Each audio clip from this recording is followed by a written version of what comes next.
மத்திய தரைக்கடலில் USS Gerald R Ford வருகை. Iran மீது அமெரிக்காவின் ராணுவ நடவடிக்கைகள் தீவிரம்.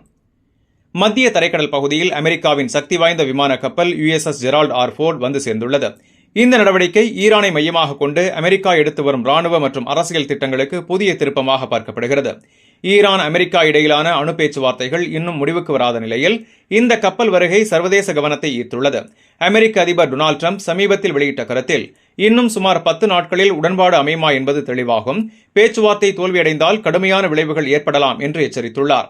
இதற்கிடையில் ஈரான் வெளியுறவுத்துறை அமைச்சர் அணு பேச்சுவார்த்தைகளை தொடர்ந்து சில நாட்களில் எதிர்மறை முன்மொழிவு வரைவு தயாராகும் என தெரிவித்துள்ளார். எனினும் அமெரிக்கா முன்வைத்துள்ள கோரிக்கைகளை முழுமையாக ஏற்க ஈரான் தயாராக இல்லை என்ற மதிப்பீடுகள் வெளியாகின்றன.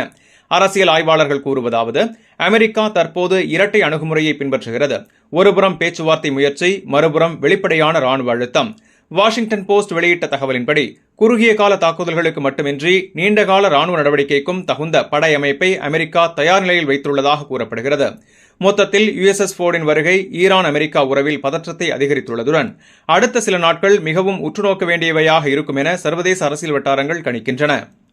இந்த செய்தி உங்களுக்கு பயனுள்ளதா இருந்தா வீடியோவை லைக் பண்ணுங்க, உங்க கருத்தை கமெண்ட்ல பதிவு பண்ணுங்க. மேலும் வளைகுடா மற்றும் உலக செய்திகளை உடனுக்குடன் பெற Gulf 360 நியூஸின் தமிழ் சேனலை சப்ஸ்கிரைப் பண்ண மறந்துடாதீங்க.